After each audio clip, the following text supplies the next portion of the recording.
ಆಕಾಶವಾಣಿ ಕಾರವಾರ.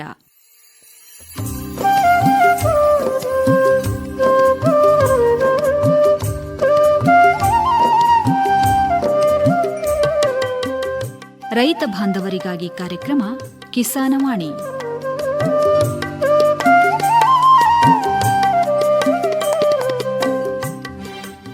ಈ ಕಾರ್ಯಕ್ರಮದ ಪ್ರಾಯೋಜಕರು ಭಾರತ ಸರ್ಕಾರದ ಕೃಷಿ ಹಾಗೂ ರೈತ ಕಲ್ಯಾಣ ಮಂತ್ರಾಲಯ.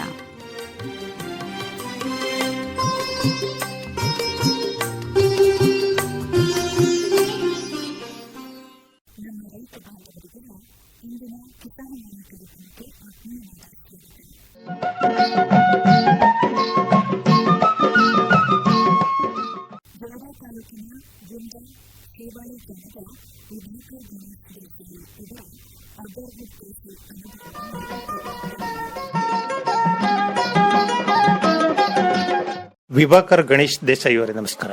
ನಮಸ್ಕಾರ. ಉತ್ತರ ಕನ್ನಡ ಜಿಲ್ಲೆಯಲ್ಲಿ ಸಾಂಪ್ರದಾಯಿಕವಾಗಿ ಅಡಿಕೆ ಬೆಳೆಯುವಂತಹ ಒಂದು ಪ್ರದೇಶ. ಇಲ್ಲಿ ಹೊಸತಾಗಿ ಅಗರ್ ವುಡ್ ಅನ್ನ ಬೆಳಿಬೇಕು ಅಂತ ನಿಮಗೆ ಹೇಗೆ ಆಸಕ್ತಿ ಬಂತು? ನಮಗೆ ಏನಾಗಿದೆ ಅಂತಂದ್ರೆ, ಈ ಅಡಿಕೆ ತೋಟದಲ್ಲಿ ಬಾಳೆ, ಏಲಕ್ಕಿ ಮತ್ತೆ ತೆಂಗು ಇದೆಲ್ಲ ಇದೆ. ಆದ್ರೆ ನಮಗೆ ಬೇರೆ ಬೇರೆ ಇಲಾಖೆಯಿಂದ ಇದನ್ನು ಬೆಳೆದ್ರೆ ಒಳ್ಳೆ ಉಪ ಬೆಳೆ ಆಗ್ತದೆ ಹೇಳುವಂತದ್ದು ಬಂತು. ಆಮೇಲೆ ಏನಾಯ್ತು ಅಂದ್ರೆ, ನಮಗಿಲ್ಲಿ ಪ್ರಾಣಿಗಳ ಕಾಟದಿಂದ ಸ್ವಲ್ಪ ಸಮಸ್ಯೆ ಬಂತು. ಬಾಳೆ, ತೆಂಗು ಇದೆಲ್ಲ ಬೇರೆ ಬೇರೆ ಪ್ರಾಣಿಗಳು ತಿನ್ಲಿಕ್ಕೆ ಚಾಲು ಮಾಡಿದ್ವಿ. ಬರ್ತಾ ಬರ್ತಾ ಹೆಚ್ಚಿಗೆ ಆಯ್ತು. ಅವಾಗ ನನಗೂ ಅಗರುಡ್ಡು ಬೆಳೆದ್ರೆ ಉಪ ಬೆಳೆ ಆಗಬಹುದು, ಅದಕ್ಕೇನು ಯಾವುದೇ ಪ್ರಾಣಿಗಳ ಕಾಟ ಇಲ್ಲ ಅಂತ ಅವರು ಅಗರುಡ್ನವರು ಸಂಸ್ಥೆಯವರು ಬಂದು ನಮ್ಗೆಲ್ಲ ತಿಳಿಸಿದ್ರು. ನಮ್ಮೂರಲ್ಲಿ ಬಹಳ ಜನ ಮಾಡಿದ್ದಾರೆ, ಹಾಗೆ ನಾವು ಮಾಡುವ ಅಂತೇಳಿ ನಾನು ಮಾಡಿದ್ದೇನೆ. ಚೆನ್ನಾಗಿ ಆಗಿದೆ. ಅದಕ್ಕೆ ಇನ್ನುವರೆಗೂ ಯಾವುದೇ ಪ್ರಾಣಿಗಳ ಕಾಟ ಇಲ್ಲ. ಇನ್ ಮುಂದೇನು ಗೊತ್ತಿಲ್ಲ. ಈಗ ನಮ್ಮ ಕೇಳುಗರಿಗೆ ಹೊಸದಾಗಿ ಈಗ ಪರಿಚಯ ಆಗಿರುವಂತಹ ಈ ಒಂದು ಅಗರ್ ವುಡ್, ಇದರ ಬಗ್ಗೆ ಸ್ವಲ್ಪ ಮಾಹಿತಿಯನ್ನ ಮಾಡ್ಕೊಡ್ಬೇಕು. ಏನಿದು ಅಗರ್ ವುಡ್ ಎನ್ನುವಂತಹದ್ದು, ಯಾವ ರೀತಿ ಬೆಳೆ ಬೆಳೀತದೆ, ಅದರಲ್ಲಿ ನಮಗೆ ಲಾಭದಾಯಕವಾದಂತಹ ಒಂದು ಅಂಶ ಯಾವುದು, ಈ ಬಗ್ಗೆ ಹೇಳಿ. ಅಗರುಡ್ಡು ನಮಗೆ ಈಗಾಗಲೇ ಒಂದ್ಸಲ ಟ್ರೈನಿಂಗ್ ಆಗಿದೆ ಸ್ವಲ್ಪ ಮಟ್ಟಿಗೆ. ಇನ್ನೂ ಬಹಳ ರೀತಿ ಇದೆ. ಅದು ಅಗರುಡ್ಡು ಅಂದ್ರೆ ಸಾಧಾರಣ ನಾವು ತೋಟದೊಳಗೆ ಬೆಳಿಬೇಕದು, ಹೊರಗೆ ಬಿಸಿಲಿಗೆ ಬೆಳಿಲಿಕ್ಕೆ ಅಂದ್ರೆ ಅಷ್ಟು ಇದಿಲ್ಲ. ಅದು ನಮ್ಮ ಅಡಿಕೆ ತೋಟ ಹೆಂಗೆ ತಂಪಿನಲ್ಲಿ ಬೆಳೀತದೆ ಅದೇ ರೀತಿ ಬೆಳೀತಾ ಇದೆ. ಅದಕ್ಕೆ ಅವರು ಅಂದ್ರೆ ಅಗರ್ತಲಾದಿಂದ ಬಂದಿದ್ದಂತೆ ಅದು. ಈ ನಾವು ಇಲ್ಲಿ ಈ ಪ್ರದೇಶದಲ್ಲಿ ಬೆಳಿಬಹುದು ಕಂಡು ಹಿಡಿದು ಶೃಂಗೇರಿ ಒಂದು ಸಂಸ್ಥೆ ಅದನ್ನ ಕಂಡು ಹಿಡ್ಕೊಂಡು ಅದನ್ನ ನಮಗೆಲ್ಲ ಇಲ್ಲಿ ಪ್ರೋತ್ಸಾಹ ಮಾಡಿದ್ದಾರೆ. ಅದಕ್ಕೆ 18 ಇಂಚ್ ಕನಿಷ್ಠ ಬೆಳಿಬೇಕದು. ಅದಕ್ಕೂ ಹೆಚ್ಚಿಗೆ ಆದ್ರೆ ಚಲೋನೆ. 18 ಇಂಚ್ ರೌಂಡ್ ಬರಬೇಕು. ಅದಕ್ಕೆ ಇನಾಕ್ಯುಲೇಷನ್ ಮಾಡಬೇಕು. ಅಂದ್ರೆ ಕಡ್ಡಿ ಅಂದ್ರೆ ಒಂದು ರೀತಿಯ 3 ಇಂಚಿನ ಒಂದು ಕಡ್ಡಿ ಬರ್ತದೆ. ಅದು ತೋಟ ಹೊಡೆದು ಕಡ್ಡಿ ಒಳಗೆ ಹಾಕಿ ಹೊರಬದಿಗೆ ಜೇನ್ಮೇಣ ನೀರು ಒಳಗೆ ಹೋಗದಿದ್ದಂಗೆ ಜೇನ್ಮೇಣ ಹೊರಿಬೇಕು. ಅದು 3 ತರ ಕಡ್ಡಿ ಇದೆ. ಅದು ಎಷ್ಟು ಬೆಳವಣಿಗೆ ಆಗಿದೆ ಆ ಒಂದು ಲೆಕ್ಕಾಚಾರದಲ್ಲಿ ಅವ್ರು ನಮಗೆ ಕಡ್ಡಿ ಕೊಡ್ತಾರೆ. ಅದು ಕಾಸ್ಟ್ಲಿ ಇದೆ. ಒಂದು ಕಡ್ಡಿಗೆ ಇಂತಿಷ್ಟು ಹೇಳಿದೆ. ಒಂದು ಗಿಡಕ್ಕೆ ನಾವು ಒಂದು 3,000-4 ಸಾವಿರ ರೂಪಾಯಿ ಖರ್ಚಿದೆ. ಅಂದ್ರೆ ಅದು ಆ 18 ಇಂಚ್ ಬೆಳಿಬೇಕಿದ್ರೆ ಮತ್ತು ಸ್ವಲ್ಪ ಹೆಚ್ಚಿಗೆ ಬೆಳೆದ್ರೆ ಎತ್ತರ ಹೋಗ್ತದೆ. 30-35 ಫೂಟ್ ಎತ್ತರ ನಮ್ಗೆ ಕಡಿಲಿಕ್ಕೆ ಮನಸ್ಸು ಬರುದಿಲ್ಲ. ಯಾಕಂದ್ರೆ ನಮ್ಗೆ ಉತ್ಪನ್ನ ಸಿಗ್ತದೆ, ಹೇಗೆ ಆಗ್ತದೆ. ಅದು 6 ತಿಂಗಳಿಗೊಮ್ಮೆ 6 ಇಂಚಿ 7 ಇಂಚಿ ಒಂದು ಕಡ್ಡಿ ಹೊಡಿಬೇಕು.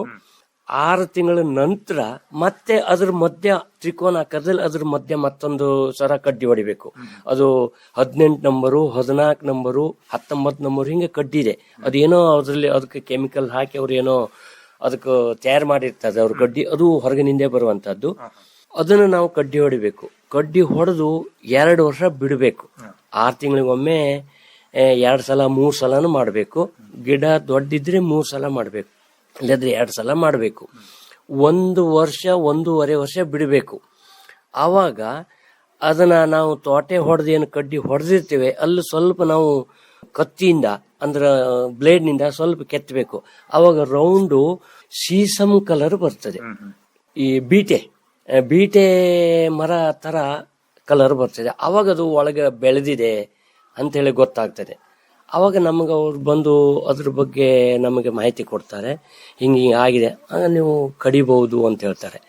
ಕಡಿದು ಅದು ನಮ್ಮಲ್ಲಿ ತೆಗಿಲಿಕ್ಕೆ ಸ್ವಲ್ಪ ಕಷ್ಟ. ಅದ್ರೊಳಗೆ ಏನಿದೆ ಅಂತಂದ್ರೆ ಬೆಳೆಯ ಅಂಶ ಬೇರೆ, ಸ್ವಲ್ಪ ಗಂಧದ ಕಲರ್ ಬೇರೆ, ಎಕ್ದಮ್ ಬೀಟೆ ಕೆಂಪು ಕಲರ್ ಬೀಟೆ ಈ ಚಂದನ ಕಲರ್ ಟೈಪ್ ಇರುತ್ತೆ. ಅದಕ್ಕೆ ಬಹಳ ಕಿಮ್ಮತ್ತು. 40,000 ರೂಪಾಯಿ ಕೆಜಿ ಇದೆ ಅಂತೆ. ಅದು ಇನ್ನೂ ನಮಗೆ ಸಿಗಲಿಲ್ಲ. ಈಗಾಗಲೇ ದಾನಗಿರಿ ಶ್ರೀಶೈಲ್ ಅವರು 1-2 ಗಿಡ ಕೊಟ್ಟಿದ್ದಾರೆ, ಅವ್ರಿಗೇನೋ ಸ್ವಲ್ಪ ಸಿಕ್ಕಿದೆ. ಅದ್ರ ನಂತರ ಅದರೊಳಗೆ ಅದು ಏನಾಗ್ತದೆ, ತೆಗಿಲಿಕ್ಕೆ ಬಹಳ ಸೂಕ್ಷ್ಮ.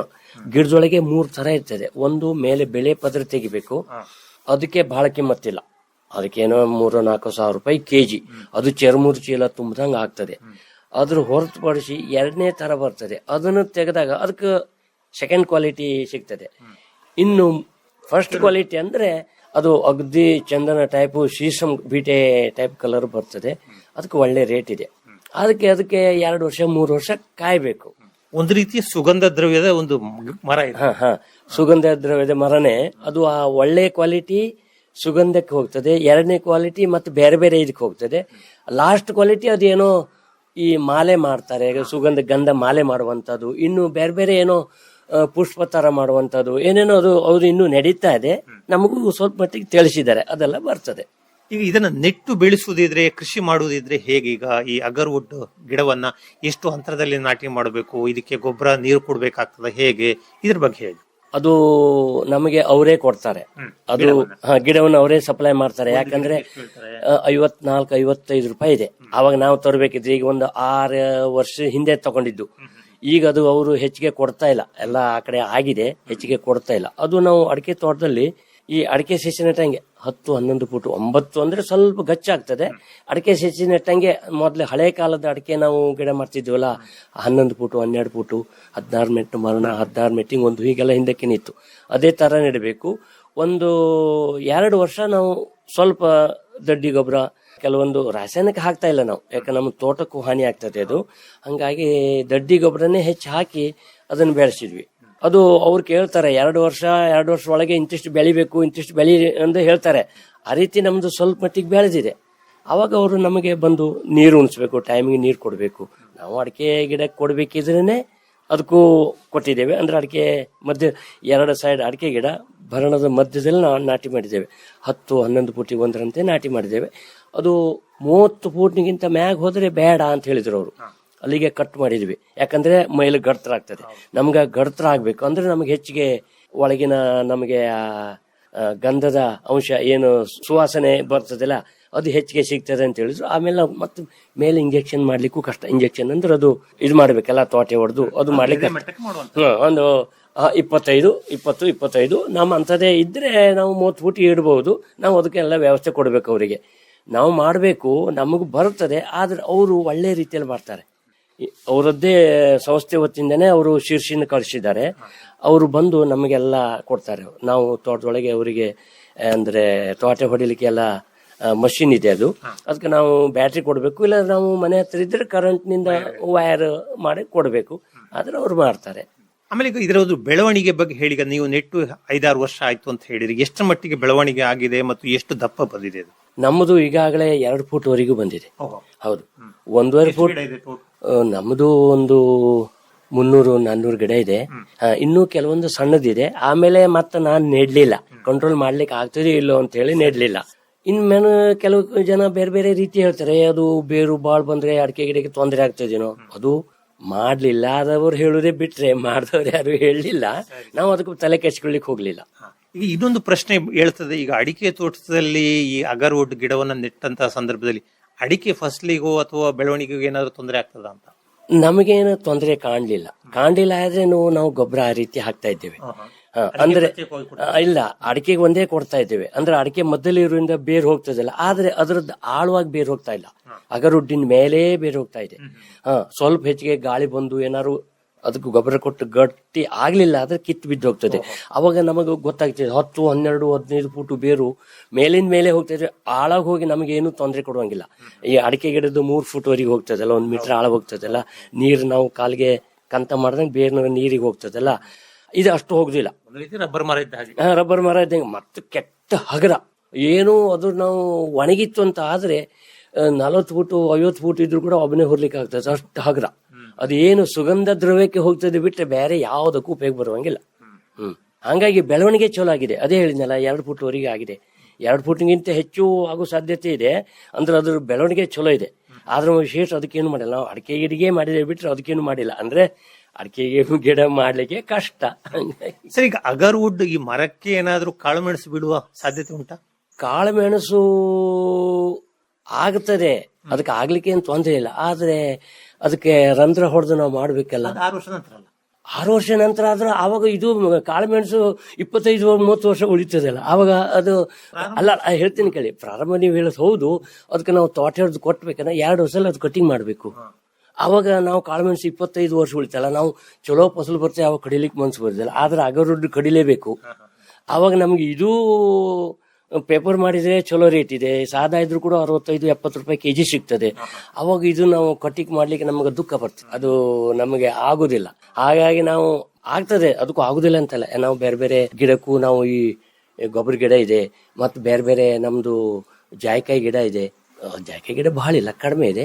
ಬೇರೆ ಬೇರೆ ಸೈಡಿಗೆ ನಾವು ಮಾವಿನ ಗಿಡ ಇಂಥದ್ದು, ಕಂಚಿ ಗಿಡ ಇಂಥದ್ದಿಲ್ಲ, ಅದಕ್ಕೂ ನಾವು ಕಾಳುಮೆಣಸು ಹಬ್ಸಿದೆ, ಚಲೋ ಇದೆ. ಹಾಗಾಗಿ ನಾವು ಇದಕ್ಕೆ ಮಾಡ್ಲಿಕ್ಕೆ ಹೋಗ್ಲಿಲ್ಲ. ಅಂದ್ರೆ ನಮಗೆ ಮುಂದೆ ನಾವೇ ಬೆಳೆದಂತ ನಾವು ಕಟಿಂಗ್ ಮಾಡಿದ್ರೆ ನಮಗೆ ಸ್ವಲ್ಪ ಫಲ ಬರ್ಬೇಕಿದೆ. 5 ವರ್ಷ ಆದ್ಕೂಡಲೇ ಫಲ ಬರ್ತದೆ. ಆಮೇಲೆ ಈಗ ಇನ್ನೊಂದು ಪ್ರಶ್ನೆಯನ್ನ ಕೇಳಬೇಕು. ಸಾಮಾನ್ಯವಾಗಿ ಕಂಪನಿ ವತಿಯಿಂದ ಗಿಡವನ್ನ ಕೊಡ್ತಾರೆ, ಅದನ್ನ ಆ ಇಂಜೆಕ್ಷನ್ ಕೊಡುವಂತದ್ದನ್ನು ಕೂಡ ಅವರೇ ಮಾಡ್ತಾರೆ, ಫಸಲನ್ನು ಕೂಡ ಮಾರಾಟ ಮಾಡುವಂತದ್ದು ಕೂಡ ಅವರೇ ವ್ಯವಸ್ಥೆ ಮಾಡ್ತಾರೆ ಅಂತ ಹೇಳಿ, ಇದಕ್ಕೇನಾದ್ರೂ ಅಗ್ರಿಮೆಂಟ್ ಅಂತ ಏನಾದ್ರು ಉಂಟಾ? ಇದೆ, ಅಗ್ರಿಮೆಂಟ್ ಇದೆ. ಅಗ್ರಿಮೆಂಟ್ ಮಾಡ್ಕೊಂಡಿದ್ದಾರೆ ಅವರು ನಮಗೆ ಎಷ್ಟು 500-1000 ಎಷ್ಟೋ ಮಾಡಿ ಒಂದು ಮೆಂಬರ್ಶಿಪ್ ಹೇಳಿ ಮಾಡ್ಕೊಂಡು ಅದಕ್ಕೆ ಅಗ್ರಿಮೆಂಟ್ ಮಾಡಿದ್ದಾರೆ. ಅದೀಗ ಏನಾಗಿದೆ ಅಂತಂದ್ರೆ ಅದು ಶೃಂಗೇರಿಯಲ್ಲಿದೆ, ಹೆಡ್ ಆಫೀಸ್ ಶೃಂಗೇರಿ. ನಮಗೆಲ್ಲ ಕಾಲಕ್ಕೆ ಅವ್ರು ಫೋನ್ ಮಾಡ್ತಾ ಇರ್ತಾರೆ, ಎಲ್ಲ ಇದು ಮಾಡ್ತಾ, ಎಷ್ಟು ಬೆಳೆದಿದೆ, ಏನಾಗಿದೆ, ಗಿಡ ಸತ್ತೋಗಿದೆ, ಹಂಗೆ ನಾವು ಮತ್ತೆ ಬರ್ತೇವೆ, ಅದಕ್ಕೆ ಇಂತಿಂತ ಇದು ಕೊಡಬೇಕು ಅಂತ ಹೇಳಿದ್ರೆ ಅದೆಲ್ಲ ನಾವು ಅವರು ಒಳ್ಳೆ ರೀತಿ ಮಾಡ್ತಾ ಇದ್ದಾರೆ. ಅಗ್ರಿಮೆಂಟ್ ಆಗಿದೆ, ಬೋಂಡಿನಲ್ಲಿ ಅಗ್ರಿಮೆಂಟ್ ಆಗಿದೆ, ನಮಗೆ ಶೇರ್ ಸರ್ಟಿಫಿಕೇಟ್ ಎಲ್ಲ ಕೊಟ್ಟಿದ್ದಾರೆ. ಅದ್ರ ಬಗ್ಗೆ ಏನು ತೊಂದರೆ ಇಲ್ಲ. ಈ ಗಿಡದ ಒಂದು ಬೆಳವಣಿಗೆಯ ಹಂತದಲ್ಲಿ ಏನಾದರೂ ಕೀಟ ರೋಗಗಳು ಅಥವಾ ಮರ ಸತ್ತು ಹೋಗುವಂತ ಒಂದು ಸಂದರ್ಭ ಏನಾದ್ರು ಉಂಟಾ? ಅದು ಅಂತದಿನ್ನು ನಮ್ಮಲ್ಲಿ ಏನು ಬಂದಿಲ್ಲ. ನೆಟ್ ಗಿಡ ಬದುಕಿದೆ. ಈ ವರ್ಷ ಒಂದು ಗಿಡ ಸತ್ತಿದೆ. ಅಂದ್ರೆ ಅದು ತೋಟ ಹೊಡೆದು ಇಂಜೆಕ್ಷನ್ ಮಾಡಿದ್ದು, ಅಂದ್ರೆ ಅದು ಎಂತ ಹೇಳ್ತಾರಲ್ಲ, ಅದು ಮಾಡಿದ್ದದು. ಅದು ಅದಕ್ಕೆ ನೋವು ಹೆಚ್ಚು, ಅಂದ್ರೆ 6 ಇಂಚಿಗೆ 8 ಇಂಚಿಗೆ ಒಂದು ಮಾಡಬೇಕು. ಮತ್ತೆ 6-8 ತಿಂಗಳ ನಂತರ ಮತ್ತೆ 1 ತಿಂಗಳು 2 ತಿಂಗಳು ಹೆಚ್ಚಿಗೆ ಆದ್ರೂ ತೊಂದರೆ ಇಲ್ಲ. ನಮಗೆ ಲಘು ಆಗ್ಬೇಕು, ಆದ್ರೆ ಆ ಟೈಮಿಗೆ ಬಂದ್ ಮಾಡ್ಬೇಕು. ಮತ್ತೆ 2ನೇಲಿ ಕೊಟ್ಟಿದ್ದು ಅದು ಏನೋ ಅದಕ್ಕೆ ಬಹಳ ನೋವಾಯ್ತೋ ಏನೋ ಗೊತ್ತಿಲ್ಲ. ಅದು ಒಂದೇ ಗಿಡ ಸತ್ತಿತ್ತು, ಬಾಕಿ ಯಾವುದು 10 ಗಿಡ ಮಾಡಿದ್ದೇವೆ, ಅದು ಯಾವ್ದು ಸತ್ತಿಲ್ಲ. ಒಳ್ಳೆ ಅಂದ್ರೆ ಇನ್ನೂ ಒಳ್ಳೆ ಎಲೆ ಬಂದು ಅದು ಚಲೋ ಚೆನ್ನಾಗಿ ಆಗಿದೆ. ಅಗರ್ ಅಂತ ತಕ್ಷಣ ಅಗರಬತ್ತಿಯ ಬಗ್ಗೆ ನಾವು ನೆನಪು ಮಾಡ್ಕೊಳ್ತೀವಿ. ವಿಶೇಷವಾಗಿ ಆ ದೇವಸ್ಥಾನಗಳು, ಮನೆಯಲ್ಲ ಉಪಯೋಗ ಆಗುವಂತ ಅಗರಬತ್ತಿಗಳು. ಇದಲ್ಲದೆ ಈ ಅಗರ್ನ ಉಪಯೋಗ ಏನು? ಅಗರ್ ಉಪಯೋಗ ಅಂದ್ರೆ ನಮಗಿನ್ನೂ ಅದ್ರ ಬಗ್ಗೆ ಅವರು ಟ್ರೈನಿಂಗ್ ಸ್ವಲ್ಪ ಮಟ್ಟಿಗೆ ಹೇಳಿದ್ದಾರೆ. ನಾವು ಶೃಂಗೇರಿ ಟ್ರೈನಿಂಗ್ ಹೋಗ್ಲಿಲ್ಲ. ಕೆಲವೊಂದು ಇಲ್ಲಿ ನಮ್ಮ ಶಿರ್ಸಿ, ನೀರಿನಲ್ಲಿ ಸೀತಾರಾಮ್ ಹೆಗಡೆ ಮಲ್ಲೆಲ್ಲ 1-2-3 ಸಲ ಅವರು ತರಬೇತಿ ಕೊಟ್ಟಿದ್ದಾರೆ. ಆದ್ರೆ ನಮ್ಮಲ್ಲಿ ಅದು ಸಂಸ್ಕರಣ ಮಾಡೋದು ಇನ್ನೂ ನಮ್ಮಲ್ಲಿ ಆಗಲಿಲ್ಲ. ಅವರು ಶೃಂಗೇರಿಯಲ್ಲಿ ಮಾಡಿದಾರಂತೆ ಅವರು. ಮತ್ತೆ ಹೊರ ದೇಶಕ್ಕೂ ಕಳಿಸ್ತಾರಂತೆ, ಬೇರೆ ಬೇರೆ ರಾಜ್ಯಕ್ಕೆ ಬಹಳ ಬೇಡಿಕೆ ಇದೆ ಅಂತೆ. ಅಲ್ಲಿ ಅವರು ಅದರದ್ದು ಹತ್ರ ಅಂದ್ರೆ ಸಣ್ಣ ಬಾಟ್ಲಿ ಹತ್ರ ಇದು ಮಾಡಿ ಅದೆಲ್ಲ ಮಾಡ್ತಾರಂತೆ. ಅದು ಇನ್ನೂ ನಮ್ದು ಆಗಿಲ್ಲ. ಅದು ಹೊರಗಿನ ನಮ್ದೇ ಶೇರ್ ಹೋಲ್ಡರ್ ಆಗಿ ಅವರೇನೋ ಬೇರೆಯವರು ಕಂಪನಿಯವ್ರ ಜೊತೆ ಇವರು ಮಾಡ್ಕೊಂಡು ಅಲ್ಲೇ ಮಾಡ್ಕೊಂಡಿದಾರಂತೆ ಅವರು. ಅದು ಇನ್ನೂ ನಮ್ಮಲ್ಲೇ ಆಗಿಲ್ಲ. ಆದ್ರೆ ನಾವು ಏನು ಅದನ್ನ ತೆಗೆದು, ಅದು ಯಾವ್ಯಾವ ಕ್ವಾಲಿಟಿ ನೋಡಿ ಅದನ್ನ ತೆಗೆದು ನಾವು ಅವ್ರಿಗೆ ಕೊಡುವಂತ, ತೆಗಿಲಿಕ್ಕೂ ನಮಗೆ ಬರುವುದಿಲ್ಲ. ಬರ್ತದೆ, ಅವರು ಟ್ರೈನಿಂಗ್ ಕೊಟ್ಟಿದ್ದಾರೆ. ನಮ್ಮಲ್ಲಿ ಆ ರೀತಿ ಕೂಲಿ ಸಿಗುದಿಲ್ಲ. ಕೂಲಿ ಸಿಗ್ಬೇಕಿದ್ರೆ ಅದು ನಮ್ಮ ಬಿಹಾರಿ, ಗುಜರಾತ್ ಆ ಕಡೆಯವನೇ ಬಂದು ಈಗ ಶಿರ್ಸಿ ಒಳಗೆ ಮಾಡ್ತಾ ಇದ್ದಾರೆ. ಅವ್ರಿಗೆ ಅದು ಪಾಡಿಸ್ತದೆ. ಅವರು ಸಣ್ಣ ಹತ್ಯಾರ ಇದೆ, ಅದು ಕಬ್ಬಿಣದ್ದು, ಅದರಿಂದೆಲ್ಲ ತೆಗೆದು ಅದು ಬೇರೆ ಬೇರೆ ಕ್ವಾಲಿಟಿ ಮಾಡಿ ಅವ್ರು ಕೊಡ್ತಾರೆ. ನಾವು ಅದು ನೋಡಿದೆ. ನನ್ನಲ್ಲಿ ಮೊಬೈಲ್ ತರಲಿಲ್ಲ, ಮೊಬೈಲಲ್ಲಿ ಇತ್ತೆ ನಂದದು. ಸರಿ, ಈಗ ಯಾವುದೇ ಒಂದು ಹೊಸ ಬೆಳೆಯನ್ನು ಬೆಳೆಯುವಂತಹ ಒಂದು ಸಂದರ್ಭದಲ್ಲಿ ಪೂರ್ತಿ ಹತೋಟಿಯನ್ನ ಇನ್ನೊಬ್ಬರಿಗೆ ಕೊಡುವಂತಹದ್ದು ಒಳ್ಳೇದು ಅಂತ ಹೇಳ್ತೀರಾ ನೀವು, ಅಥವಾ ನಮಗೂ ಒಂದಷ್ಟು ಅದರ ಬಗ್ಗೆ ಪರಿಜ್ಞಾನ ಬೇಕು ಅಂತ ಹೇಳ್ತೀರಾ? ಪರಿಜ್ಞಾನ ಬೇಕು ಅಂದ್ರೆ ನಮಗದು ಬೇರೆಯವರು ದಲಾಲಿ ಮುಖಾಂತರ ಮಾಡಬಾರ್ದಿತ್ತೇನೋ ಅನಿಸ್ತದೆ. ಆದ್ರೆ ನಮಗೆ ನಾವೇ ಇಲ್ಲಿ ತಯಾರು ಮಾಡ್ಕೊಂಡು ನಾವು ಎಕ್ಸ್ಪೋರ್ಟ್ ಮಾಡೋದು ಎಲ್ಲಿ ಹೇಳಬೇಕಲ್ಲ. ಅದು ದೊಡ್ಡ ಕಂಪನಿ ಎಲ್ಲಿದೆ, ಅದ್ರ ಬಗ್ಗೆ ನಾವು ಅಲ್ಲಿ ಏನು ಶೇರ್ ಹೋಲ್ಡರ್ ಆಗ್ಬೇಕೋ, ಹೆಂಗೆ ಹಣಕಾಸಿನ ಪರಿಸ್ಥಿತಿ ಬೇಕು. ನಾವೇನು ಉದರ ನಿಮಿತ್ತಂ ಬಹುಕೃತವೇಶಂ ಅದ್ರ ಸಲುವಾಗಿ ಮಾಡ್ಕೊಂಡು ಮಾಡೋದು ಬಿಟ್ರೆ, ಬೇರೆ ಬೇರೆ ನಾವು ಇನ್ಕಮ್ ಮಾಡ್ಕೊಂಡು ನಾವು ಸುಧಾರಣೆ ಮಾಡ್ಕೊಳ್ಳೋದೇ ಬಿಟ್ರೆ ಅದನ್ನು ಮಾಡುವಂತದ್ದು ಇನ್ನು ನಮ್ಮ ಹತ್ರ ಸಾಧ್ಯ ಆಗ್ಲಿಲ್ಲ. ಅದು ಇದೆ ಅಂದ್ರೆ ಬೇರೆ ಬೇರೆ ದೇಶದೊಳಗೆ ಅಥವಾ ನಮ್ಮ ಈ ಶೃಂಗೇರಿ ಒಳಗೆ ಅದು ಎಲ್ಲ ಮಾಡಿದ್ದಾರೆ. ಇನ್ನು ಎಷ್ಟೋ ಅಲ್ಲಿ ಪ್ರಾಡಕ್ಟ್ ಮಾಡಿದ್ದಾರೆ ಅವರು. ಅದು ತೆಗಿ ಬಗ್ಗೆ ಎಷ್ಟೋ ಕೋಟಿ ರೂಪಾಯಿ ನಾವು ಹಾಕಿದ್ದೇವೆ ಅಂತೆಲ್ಲ ನಮಗದು ಇದು ಕೊಟ್ಟಿದ್ದಾರೆ. ಆದ್ರೆ ಇನ್ನು ನಾವು ಅಲ್ಲಿ ಹೋಗುವಂತ ಪ್ರಯತ್ನ ಆಗಿಲ್ಲ ನಮ್ಮಲ್ಲಿ. ಅಂದ್ರೆ ಹಣಕಾಸು ಬೇಕೇನೋ, ಮತ್ತಿನ್ನೋದು ಹೆಂಗೆ ಅದು ಅಷ್ಟರ ಬಗ್ಗೆ ಸ್ಟಡಿ ನಾವು ಇಲ್ಲಿ ಬೆಳೆದು ಅದನ್ನ ಕಟಾವು ಮಾಡುವಂತ ಹಂತದಲ್ಲೇ ಇದ್ದೀವಿ ಬಿಟ್ರೆ ಮುಂದಿನ ಇದಕ್ಕೆ ಹೋಗಿಲ್ಲ. ಸರಿ, ಈಗ ಅಗರ್ವುಡ್ ಅಲ್ಲದೆ ಅಡಿಕೆ ತೋಟದಲ್ಲಿ ಮಿಶ್ರ ಬೆಳೆಯಾಗಿ ನೀವು ಬಾಳೆ, ಕೊಕ್ಕೋ, ಕಾಳುಮೆಣಸು ಇಂಥದನ್ನು ಕೂಡ ಬೆಳೀತಾ ಇದೆ. ಈ ಕೊಕ್ಕೋ ಕೃಷಿಯ ಬಗ್ಗೆ ಹೇಳಿ, ಇಲ್ಲಿ ಹೇಗೆ ಬರ್ತಾ ಇದೆ, ಏನೇನು ಸವಾಲುಗಳು ಎದುರಾಗ್ತಾ ಇದೆ? ಕೋಕೋ ಬಗ್ಗೆ ನಾನು ಬಹಳ ಪೆಟ್ಟಿ ತಿಂದಿದ್ದೇನೆ. ನಾನು ಅದ್ರ ಬಗ್ಗೆ ಅದು ಹಂಗೆ 10 ರೂಪಾಯಿ 15 ರೂಪಾಯಿನ ಒಂದು ಕೋಕೋ ನಮ್ಮ ಅನಂತ್ ಕುಮಾರ್ ಹೆಗಡೆ ಶಿರ್ಸಿ MP ಅವ್ರು ಇದ್ದಿದ್ರಲ್ಲ, ಅವರು ಬಹಳ ಅದ್ರ ಬಗ್ಗೆ ರೈತರ ಬಗ್ಗೆ ಬಹಳ ಕಟ್ಬಿಟ್ಟಿ. ಜಾಯಿಕಾಯಿ, ಕೋಕೋ ಮತ್ತು ಅನಾನಸು, ಈ ಅಗರ್ವುಡ್ ಗೌರಿಲ್ಲ, ಬಾಕಿ ಉಪ ಬೆಳೆಗೆ ಕಾಳುಮೆಣಸು ಬಗ್ಗೆ ಬಹಳ ನಮ್ಗೆ ಹೆಲ್ಪ್ ಕೊಟ್ಟಿದ್ದಾರೆ. ಅದ್ರ ಬಗ್ಗೆ ಎಷ್ಟೋ ನಮಗೆ ಸಬ್ಸಿಡಿಯಲ್ಲಿ ಕಾಳುಮೆಣಸು ಸಸಿ ಕೊಟ್ರು. ಅಂದ್ರೆ ತೋಟಗಾರಿಕೆ ಇಲಾಖೆ, ಕೃಷಿ ಇಲಾಖೆ ಹೀಗೆಲ್ಲ ಇದೆಯಲ್ಲ, ಅದ್ರ ಬಗ್ಗೆ ಅವರು ಬಹಳ, ಈ ಕೋಕೋ ಬಗ್ಗೆ ಅವ್ರು ಬಹಳ ನಮಗೆ ಇದು ಕೊಟ್ರು. ಅದ್ರ ಬಗ್ಗೆ ಒಬ್ಬರಿಗೆ ಸೂಪರ್ವೈಸರ್ಗೆ ನೇಮಿಸಿ ಅವರು ವಾರ ಬಂದು ನೋಡಿ ನಮಗೆ ಅದ್ರ ಬಗ್ಗೆ ಧನ ಸಹಾಯ ಕೊಡಿಸಿ ಶಶಿ ಅವರೇ ಬಂದು ನಾಟಿ ಮಾಡಿಕೊಟ್ಟು ನಾವು ಅದ್ರ ಬಂದು ವಾಗತಿ ನಾವು ಮಾಡ್ಕೊಂಡಿದ್ದೆ ಬಿಡಿ. ಆದರೆ ನಮ್ಮದು ಅವರು ಬೀಜನೂ ತಗೊಳ್ತೇನೆ, ಕಾಯಿನೂ ತಗೊಳ್ತೇನೆ. ಕದಂಬ ಶೀರ್ಷಿ ಒಳಗೆ ನಮ್ಮ ಇಲ್ಲಿ ಬೇರೆ ಬೇರೆ ಜೋರ್ಡಾ ಇದ್ರೊಳಗೆ ಅವ್ರಿಗೆ ಏಜೆಂಟಿಗೆ ಇಟ್ಟರು, ಅವರು ಅಲ್ಲಿ ತಗೊಂಡು ಕೊಟ್ಟರು, ಅವರು ಅಲ್ಲಿಂದ ತಗೊಂಡು ಹೋಗೋದು. ಬೀಜ ಆದರೆ ಇಂತಿಷ್ಟು ಇದ್ರೊಳಗೆ ಕೊಡಬೇಕು, ಇನ್ನು ಕಾಯಿ ಆದ್ರೆ ತಾಪ್ಟೋಡ್ ಆಗ್ಬೇಕು ನಮಗೆ, ಅಂದ್ರೆ ಬಹಳ ದಿವಸ ಇಡ್ಲಿಕ್ಕೆ ಆಗುದಿಲ್ಲ, ಅದು ಹಣ್ಣು ಆಗ್ಬೇಕು ಅಂತ ನಾವೊಂದು 2 ಸಲ ಕೊಟ್ಟಿದ್ದೆ. ಆಮೇಲೆ ಏನಾಯ್ತು ಅಂದ್ರೆ ಇಲ್ಲಿ ಪ್ರಾಣಿಗಳು ಚಾಲು ಮಾಡಿದ್ವಿ. ಅಂದ್ರೆ ಪ್ರಾಣಿಗಳು ಮಂಗನಕ್ಕಿಂತ ರಾತ್ರಿ ಹಣ್ಣ ಆಗೋ ಸ್ವಲ್ಪ ಇನ್ನು 2 ದಿವಸ ಹಣ್ಣು ಆಗ್ತಾ ಹೇಳೋದ್ರೊಳಗೆ ಈ ಕಬ್ಬೇಕು ಅಂತ ಹೇಳ್ತೀವಿ, ಅದು ಏನ್ ಹೇಳ್ತೇನೆ ಗೊತ್ತಿಲ್ಲ, ಕಬ್ಬೇಕು ಅಂತ ಹೇಳ್ತೀವಲ್ಲ, ಅದು ಬಂದು ತೋಟ ಹೊಡೆದು ಒಳಗಿನ ಬೀಜ ಇದು ಕಂಪ್ಲೀಟ್ ತಿಂದು ಮಕ್ಳಿಗೆ ಮಾಡಿತು. ನನಗೆ ಬಹಳ ಬೇಜಾರ ಆಯ್ತು. ಈಗಲಿದೆ ನಮ್ಮ ತೋಟದೊಳಗೆ, ಆದ್ರೆ ಈಗ ನನಗೆ ಬೇಜಾರಾಗಿ ಕಾಯಿ ಬರ್ತದೆ ಆದ್ರೂ ಒಂದು ಇಡುದಿಲ್ಲ. ಕಡೆಗೆ ನಾ ಏನ್ ಮಾಡಿದೆ, ಎಳೆ ಕಾಯಿ ತಂದು ಸಣ್ಣ ಹಿಡಿದು ಕೊಚ್ಚಿ ದನಕ್ಕಾಗಿದೆ. ದನ ಭಾರಿ ಬೆಸ್ಟ್ ತಿಂತದೆ, ಮತ್ತೆ ದನಕ್ಕೂ ಆರೋಗ್ಯನೂ ಚಲೋ. ಇನ್ನು ಅದರಿಂದ ಹಾಲು ಆಗ್ತದೆ ಹೇಳುವಂಥದ್ದು ನನಗೆ ಸ್ವಲ್ಪ ಅನುಭವ ಆಗಿದೆ. ಮತ್ತು ನೀರಿನಲ್ಲಿ ಸೀತಾರಾಮ್ ಹೆಗಡೆ ಹೇಳ್ತಿದ್ರು, ಅವ್ರದ್ದು ಭಾಳ ಇದೆ. ದನನು 50 ಗಟ್ಟಲೆ ದನ, ಅವರು ಡೈರಿ 100 ಗಟ್ಟಲೆ ಲೀಟರ್ ಪ್ರತಿ ದಿವಸ ಹಾಲು ಕೊಡೋರು. ಅವರಲ್ಲೂ ನಾವು 4 ಸಲ ಹೋಗಿ ನಾವು ಊರಿಂದ ಹೋಗಿ ಟ್ರೈನಿಂಗ್ ಮಾಡ್ಕೊಂಡಿದ್ವಿ. ಅವರು ಹೇಳಿದ್ರು ಇಲ್ಲ ಹಾಲು ಆಗ್ತದೆ, ಅದ್ರ ಬಗ್ಗೆ ಏನು ತೊಂದರೆ ಇಲ್ಲ, ಬೀಜ ನಾವು ಕೊಡ್ಲಿಕ್ಕೆ ಆಗ್ತದೆ, ಇನ್ನು ಅದರದ್ದು ಹೊರಗಿನ ಗೆರಟೆ ಏನಿದೆ ಕೊಚ್ಚಿ ದನಕ್ಕೆ ಹಾಕಿದ್ರೆ ನಮಗೆ ಹಾಲು ಸಿಗ್ತದೆ ಅಂತ ಹೇಳಿದ್ರು. ಕಾಯಿ ಸಮೇತ ಕೊಟ್ರೆ ಅದೇನು ಸಿಗುದಿಲ್ಲ, ಇನ್ನು ಬೀಜ ಒಂದೇ ಕೊಟ್ರೆ ರೇಟ್ ಹೆಚ್ಚು, ಆದರೆ ಕಾಯಿ ನಮಗೆ ಸಿಗ್ತದೆ. ಆದ್ರೆ ನಮ್ಗೆ ಇಲ್ಲಿ ಪ್ರಾಣಿ ಕಾಟದಿಂದ ಸ್ವಲ್ಪ ನನಗೆ ಎಳಿ ಮನಸ್ಸಾಯ್ತು. ಸರ್, ಈಗ ಅಡಿಕೆಗಾಗ್ಬೋದು ಅಥವಾ ಇನ್ನಿತರ ಮಿಶ್ರ ಬೆಳೆಗಳಿಗಾಗ್ಬೋದು ಗೊಬ್ಬರವನ್ನ ಯಾವ ರೀತಿ ಕೊಡ್ತೀರಿ ನೀವು? ಹಟ್ಟಿ ಗೊಬ್ಬರ ಮಾತ್ರ ಬಳಕೆ ಮಾಡ್ತಿರೋ ಅಥವಾ ಕಾಂಪೋಸ್ಟ್ ಮಾಡಿ ಬಳಕೆ ಮಾಡ್ತಿರೋ ಅಥವಾ ರಾಸಾಯನಿಕ ಗೊಬ್ಬರ ಹಾಕ್ತಿರೋ, ಹೇಗೆ? ರಾಸಾಯನಿಕ ಗೊಬ್ಬರ ಹಾಕ್ಲಿಲ್ಲ ನಾವು. ರಾಸಾಯನಿಕ ಗೊಬ್ಬರ ಹಾಕಿದ್ರೆ ನಿಮ್ಮ ತೋಟದೊಳಗೆ ಮಾಡೋದ್ರಿಂದ ಅಡಿಕೆ ಬೆಳೆಗೆ ಅದು ನಮ್ದು ಅಜ್ಜ ಮುತ್ತಜ್ಜನ ಕಾಲದಿಂದ ಬಂದಂತ ಅದು ಹಾಳು ಮಾಡ್ಲಿಕ್ಕೆ ಆಗುದಿಲ್ಲಲ್ಲ, ಹಂಗಾಗಿ ರಾಸಾಯನಿಕ ಕೊಡ್ಲೇ ಇಲ್ಲ ನಾವು. ಅದಕ್ಕೆ ಜೀವಾತ್ ಕೊಟ್ಟಿಲ್ಲ.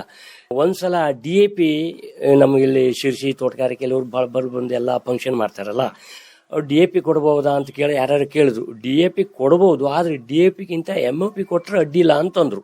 ಆವಾಗ ನಾವು ಒಂದು 50 ಗ್ರಾಮ್ 20 ಗ್ರಾಮ್ ಹೀಗೆ ಸ್ವಲ್ಪ ಕೋಕೋಕ್ಕೆ, ಅಡಿಕೆಗೆ ನಾವು ಕೊಟ್ಟೇ ಇಲ್ಲ, ನಾವು ಕೊಡ್ಲೂ ಇಲ್ಲ.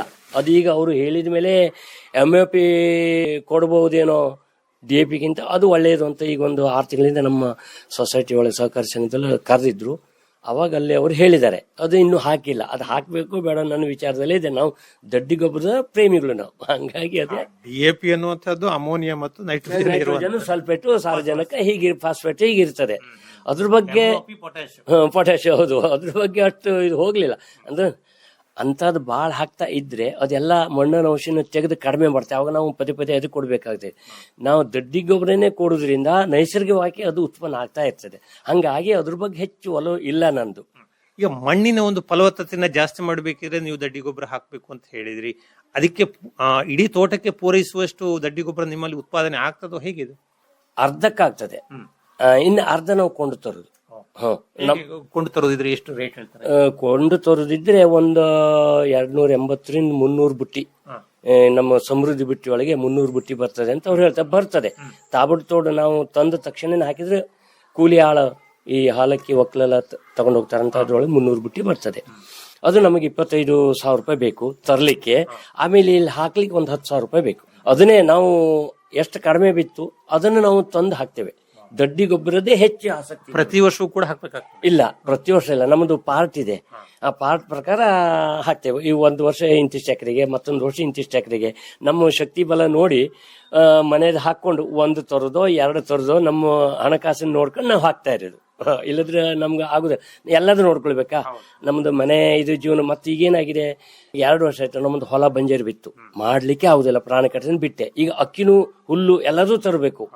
ಹಂಗಾಗಿ ಕೊಟ್ಟಿಗೆಲ ದನ 2-3 ಇದೆ, ಅದು ಬಿಡುವಂಗಿಲ್ಲ. ಬಿಟ್ರೆ ಟೈಗರ್ ಹಂಗಾಗಿ ಸರ್, ಈಗ ಮಾರುಕಟ್ಟೆಯ ಬಗ್ಗೆ ಹೇಳಿ. ಈಗ ಅಡಿಕೆಯೇನೋ ನೀವು ಸಿರ್ಸಿನೋ ಅಥವಾ ಯಲ್ಲಾಪುರ ತಗೊಂಡು ಹೋಗ್ತೀರಿ. ಉಳಿದ ಈಗ ಕಾಳುಮೆಣಸು ಆಗ್ಬೋದು ಅಥವಾ ಬಾಳೆ ಆಗ್ಬೋದು, ಇಂಥದ್ರ ಮಾರುಕಟ್ಟೆ ಎಲ್ಲ ಹೇಗೆ? ಕಾಳುಮೆಣಸು ಯಲ್ಲಾಪುರ, ನಮ್ದು ಎಲ್ಲ ಅಡಿಕೆ ಕಾಳುಮೆಣಸು ಎಲ್ಲ ಯಲ್ಲಾಪುರ, ಅದು ಎಲ್ಲೂ ಇಲ್ಲ. ಇನ್ನು ಬಾಳೆ ಇಲ್ಲ, ಬಾಳೆ ತಿನ್ನುವಷ್ಟೇ. ಯಾಕಂದ್ರೆ ಮಂಗಗಳು ಬಿಡುದಕ್ಕಿಂತ ಹಂದಿ ನೆಟ್ಟದ್ದು ಬದುಕಲಿಕ್ಕೆ ಕೊಡುದಿಲ್ಲ. ಆಮೇಲೆ ಗಿಡ ದೊಡ್ಡಾದ್ಮೇಲೆ ಆಯ್ತಲ್ಲ ಬರುದು, ಹಂಗಾಗಿ ಅದು ಹಿಡಿದು ಕೊಡುದಿಲ್ಲ. ಈಗಾದ್ರೂ ನಮ್ದು ಸಾರಾರು ಬಾಳೆ ಇದೆ, ಆದ್ರೆ ಕೊನೆ ಒಂದಕ್ಕೂ ಇಲ್ಲ, ಬಾಳೆಕಾಯಿ ಒಂದಕ್ಕೂ ಇಲ್ಲ. ನಾವು ಅಡಿಕೆ ಹೊಸದಾಗಿ ತೋಟ ಯೋಚಿಸ್ತೀವಲ್ಲ, ಅಲ್ಲಿ ಏನೋ ಕಟ್ಟುಪಟ್ಟಿ ಮಾಡಿ ಬಾಳೆ ಇಟ್ಕೊಂಡಿದ್ದೇವೆ. ಇನ್ನು ಕೆಲವು ಕಡೆ ಬೇರೆ ಒಂದು ಕಡೆಗೆ ಒಂದು ತೋಟ ಇದೆ, ಇಲ್ಲಿ ಒಂದು 4 ಕಿಲೋಮೀಟರ್ ದೂರ ಒಂದು ತೋಟ ಇದೆ, ಅಲ್ಲಿ ಕಂಪ್ಲೀಟ್ ಕಾಡು ಬಾಳೆ ಹೆಚ್ಚಿದ್ದೇನೆ ನಾನು. ಊರು ಬಾಳೆನೇ ಇಲ್ಲ, ಬರೇ ಕಾಡು ಬಾಳೆ. ಅದು ಕಾಡು ಬಾಳೆಗೆ ಬರುದಿಲ್ಲ, ಅದು ಅದ್ರೊಳಗೆ ತಿನ್ನುವಂಥದ್ದೇನು ವಿಶೇಷ ಇಲ್ಲ, ಸ್ವಲ್ಪ ಅಡ್ಡು ವಾಸನೆ, ಹಂಗಾಗಿ ಅದು ಬರುದಿಲ್ಲ. ಅದು ಬರುದಿಲ್ಲ, ಯಾವುದು ಗೊನೆನೂ ತಿನ್ನುವುದಿಲ್ಲ, ಬಾಳೆ ಗಿಡನೂ ತಿನ್ನುವುದಿಲ್ಲ. ಬಾಳೆ ಗಿಡನೂ ಮುಟ್ಟುವಂಗೆ ಇಲ್ಲ, ಅದು ಫುಲ್ ಇದೆ. ಈಗ ಎಲೆಗೆ ಉಪಯೋಗಿಸ್ಬೋದು. ಎಲೆ ನಾವು ಅದೇ ಒಪ್ಪಿಸ್ತೇನೆ. ಎಲೆ ಎಲ್ಲಿ ಬೇಕಾದ್ರೂ ನಾವು ಯಾವ್ದಕ್ಕೆ ಫಂಕ್ಷನ್ ಬೇಕಾದ್ರೂ ಒಯ್ಬೋದು, ಏನ್ ತೊಂದ್ರೆ. ಫಸ್ಟ್ ಕ್ಲಾಸ್ ನಿಮಗೆ ನಾವು ಅದು ಬಾಳೆ ಎಲೆ ತಂದ್ರೆ, ಇದು ಕಾಡು ಬಾಳೆ, ಇದು ನಮ್ಮ ಮನೆ ಬಾಳೆ ಅಂತ ನಿಮ್ಗೆ ಗೊತ್ತಾಗುದಿಲ್ಲ. ಎರಡು ಒಂದೇ ತರ ಐತೆ, ಅದ್ರ ಬಗ್ಗೆ ತೊಂದ್ರೆ ಇಲ್ಲ. ಈಗ ನಮ್ಮ ಮನೆ ಹತ್ರ ಕೂಡ ಅದೇ ತರ ಮಾಡ್ಬೇಕು ಇದೆ. ಕಾಡು ಬಾಳೆನ ಇದೇ ಸಿಗ್ಲಿಕ್ಕೆ ಕೊಡುದಿಲ್ಲಲ್ಲ. ವರ್ಷ ಪೂರ್ತಿ ತರಕಾರಿ ಬೆಳೆಯುವಂತ ಒಂದು ಪ್ರಯತ್ನವನ್ನು ಕೂಡ ಮಾಡಿದ್ರಿ. ಇದ್ರ ಬಗ್ಗೆ ಹೇಳಿ. ಮನೆ ಮಟ್ಟಿಗೆ ತರಕಾರಿ ಬೆಳೆಯುವುದಿದ್ರೆ ಹೇಗೆ? ಮನೆ ಬೇಕಿದ್ರೆ ನಮ್ಮ ಹಿತ್ತಲಿದೆ, ಆ ಜಾಗ ಇದೆ, 18 ಗುಂಟೆ 10-15 ಗುಂಟೆ ಜಾಗ ಇದೆ. ಮನೆ ಅಂಗಳ ಪಕ್ಕದಲ್ಲೇ ಇದೆ. ಅದ್ರಲ್ಲಿ ನಾವು ಮೂಲಂಗಿ, ಬೇಲಿ ಅಂದ್ರೆ ಮನೆ ತಾಗಿದೆ. ಬೇಲಿ ಬಾಕಿ ಏನ ರಾತ್ರಿ ಪ್ರಾಣಿ ಬರುವುದು ಕಡಿಮೆ, ಮನೆ ಹತ್ರ ನಾಯಿ ಇದೆ ಒಂದು, ಹಂಗಾಗಿ ಅಷ್ಟು ಪೂರ ಬರುದಿಲ್ಲ. ಇಲ್ಲ, ಚಿರತೆ ಮನೆ ಹುಲ್ಲು ಪೂರ ಮೇಯ್ಕೊಂಡು ಹೋಗ್ತದೆ, ಅಂಗಳಕ್ಕೂ ಬಂದು ಮಲಗಿ ಹೋಗ್ತದೆ. ಆದ್ರೆ ಈ ಕಡೆಗೆ ಏನ್ ಮಾಡಿದೆ, ಒಂದು ಸೈಡ್ ಜಾಳಿಗೆ ಕಟ್ಟಿದ್ದೇನೆ, ಬಲೆ ಹಾಕಿದ್ದೇನೆ. ಅದರಿಂದ ತರಕಾರಿ ಬೆಳಿತೀರಿ ನಾವು? ಬದನೆ, ಬೆಂಡೆ, ಹಾಗಲಕಾಯಿ, ಮುಲ್ಲಂಗಿ ಮತ್ತೆ ಹರುವೆ ಫುಲ್ ಬೆಳಿತೇವೆ. ಇದೇ ಈಗ ಬಂದ್ರೆ ನೋಡಿದ್ರೆ ನೀವು ಫೋಟೋ ಹೊಡ್ಕೊಂಡು ಬರ್ಬೋದು. ಬದನೆ, ಬೆಂಡೆ, ಟೊಮೆಟೊ ನೋಡಿ. ಈಗ ಟೊಮೆಟೊ ಹೇಗಾಗಿದೆ ನೋಡಿ. ಇಷ್ಟೇ ಕೆಲವು ಕೂಡ ಹಟ್ಟಿ ಗೊಬ್ಬರವನ್ನೇ ಹಾಕ್ತೀವಿ. ಇಲ್ಲ, ಬೇರೆ ಗೊಬ್ಬರ ಅದಕ್ಕೆ ಹಾಕುವಂಗೆ ಇಲ್ಲ ನಾವು. ಯಾಕಂದ್ರೆ ನಾವು ಹೊರಗಿನ ತರಕಾರಿ ಒಳಗೆ ಸಿಕ್ಕಾಪಟ್ಟಿ ಕೆಮಿಕಲ್ಸ್. ಆ ಕೆಮಿಕಲ್ಸ್ ಮತ್ತೆ ಈ ಕೆಮಿಕಲ್ಸ್ ಹೆಚ್ಚಾದ್ರೆ ಅಂತ ಸ್ವಲ್ಪ ಮಟ್ಟಿಗೆ ಕೆಮಿಕಲ್ಸ್ ಇಲ್ಲದಿದ್ದಾಗ ತರ್ತೇವೆ, ಬಿಟ್ರೆ ನಾವು ಮನೆಯಲ್ಲೇ ಹೆಚ್ಚು ಬೆಳಿತೇವೆ. ಮನೆಯಲ್ಲೇ ಬೆಳೆದ ತರಕಾರಿಗೆ ಹೆಚ್ಚು ರುಚಿ, ಜೊತೆಗೆ ಹೆಚ್ಚು ದೀರ್ಘಕಾಲ ಕೆಡದ ಇಟ್ಕೊಳ್ಬಹುದು. ಒಂದು ಅದ್ರಕ್ಕಿಂತಲೂ ಯಾವುದೇ ಕೆಮಿಕಲ್ಸ್ ಇಲ್ಲ, ಸಾವಯವ ಅಲ್ಲ, ಹಂಗಾಗಿ ಇಟ್ಕೊಳ್ಬಹುದು. ಹೌದು, ಅದು ನಮ್ಮ ಇಟ್ಕೊಳ್ಳಿಕ್ಕೆ. ನಾವು ಈ ಮೊಗೆಕಾಯಿ ಬೆಳಿತೇವೆ. ಹೌದು, ಮೊಗೆಕಾಯಿ ನಾವು ಮಳೆಗಾಲಕ್ಕೆ ಇಡ್ತೇವೆ. ಮಳೆಗಾಲಕ್ಕೆ ಇಡ್ತೇವೆ. ಅದು ಒಂದು 10 ಒಳಿ ನಾವು ನಮ್ಮ ಮನೆಯವರು ಇಬ್ರು ಅಣ್ಣ ತಮ್ಮರು ಇದ್ದೀವಲ್ಲ, ನಾನು ಒಂದ್ ಸ್ವಲ್ಪ ಮಾಡ್ತೇನೆ, ಅವ್ರವ್ರೊಳಗೆ ಬಿಟ್ಟಿದ್ದು ನಂದು ಹೆಂಗಾಗಿದೆ ಹೆಂಗೆ ಹೇಳಿ ಅವರು ಮಾಡ್ಕೊಳ್ತಾರೆ. ಅದು ನಾವು ಮಳೆಗಾಲದಲ್ಲಿ ಸರಿಯಾಗಿ ಒಂದು ಜಾಗದಲ್ಲಿ ಇಟ್ಟು ಬಿಡ್ತೇವೆ. ಆಮೇಲೆ ನಮಗೆ ಸಾಧಾರಣ ಗಣೇಶ ಚತುರ್ಥಿವರೆಗೂ ನಾವು ಅದನ್ನ ಆಗ ಈಗ ಬೇರೆ ತರಕಾರಿ ಸಿಗುದಿಲ್ಲ. ಅವಾಗ ನಾವು ಅದ್ರ ಬೆಳ್ಕೊಳ್ಳಿ. ಮಳೆಗಾಲದಲ್ಲಿ ಮತ್ತೆ ಬೇರೆ ಮಾಡ್ತೇವೆ. ಮಳೆಗಾಲ ಬದನೆ, ಮಳೆಗಾಲ ಹಸಿಮೆಣಸು, ಅದು ಬೆಳಿತೇವೆ. ಮಳೆಗಾಲ ಹಿಡಿತು ನಾವು ಹಸಿಮೆಣಸು ತರುವುದೇ ಇಲ್ಲ, ಅದು ಚಲೋ ಆಗ್ತಾ ಇರ್ತದೆ. ನಾವು ಒಂದು 5-6 ಜನ ಇರ್ತೀವಲ್ಲ, ನಾವು ಬ್ರಾಹ್ಮಣರು ಎಲ್ಲ ಖಾರ ಕಡಿಮೆ, ಹಂಗಾಗಿ ಒಂದ್ ಹಾಕಿದ್ರೆ ಸಾಕಾಗ್ತದೆ. ಬಹಳ ಸಂತೋಷ ವಿಭಾಕರ್ ಗಣೇಶ ದೇಸಾಯಿ ಅವರೇ. ಅಗರ್ವುಡ್ ಎನ್ನುವಂತ ಒಂದು ಹೊಸ ಒಂದು ಕೃಷಿಯನ್ನ ನೀವು ಮಾಡ್ತಾ ಇದ್ರಿ. ಬಹುಶಃ ಈ ಒಂದು ಪ್ರದೇಶಕ್ಕೆ ಹೆಚ್ಚು ಪರಿಚಯ ಇಲ್ಲದೆ ಇರುವಂತಹ ಒಂದು ಬೆಳೆ. ಇದರ ಕೃಷಿ ಅನುಭವನ ನಮ್ಮ ಕೇಳುಗರ ಜೊತೆಗೆ ಹಂಚ್ಕೊಂಡಿದ್ರಿ. ತುಂಬಾ ಧನ್ಯವಾದಗಳು. ನಮಸ್ಕಾರ. ನಮಸ್ಕಾರ.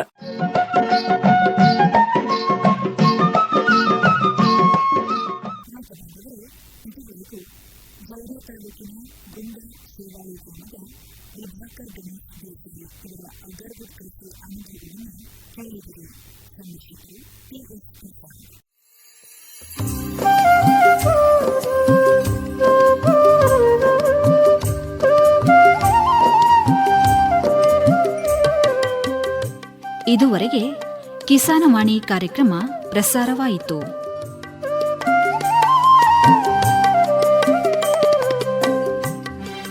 ಈ ಕಾರ್ಯಕ್ರಮವನ್ನು ಪ್ರಾಯೋಜಿಸಿದವರು ಭಾರತ ಸರ್ಕಾರದ ಕೃಷಿ ಹಾಗೂ ರೈತ ಕಲ್ಯಾಣ ಮಂತ್ರಾಲಯ.